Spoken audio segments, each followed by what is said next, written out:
How can Magento 2 Wishlist help you create, manage, and share your product wishlists?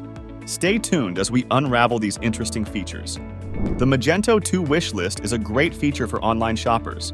It's all about saving products you're interested in for later reference or purchase. Customers add items to their wishlist with a single click on the product detail page. The wishlist is stored in the customer account dashboard, so whenever customers want to revisit their preferred items, their wishlist is ready. Now let's talk about configuring these wishlists. First, log into your Magento 2 Store admin panel. Navigate to the Stores tab and click on Configuration. You'll find the Customers option in the left column. Click on it and then select the Wishlist option. To activate wishlists, set Enabled to Yes. In General Options, you can enable multiple wishlists and set their number. Next, in Share Options, decide the maximum number of emails that can be sent simultaneously. The My Wishlist link section allows you to display the wishlist link on different parts of your site.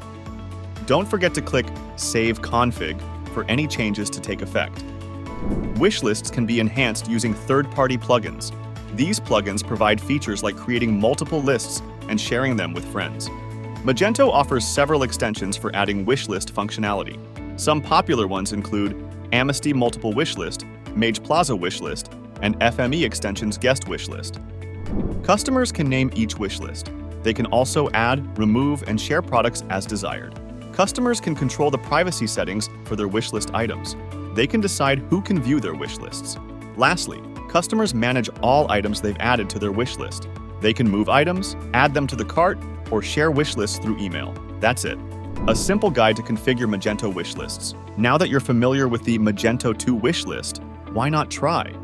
Remember, a seamless shopping experience is just a wishlist away. Remember to like, subscribe, and share for more tutorials like this. Thank you for watching.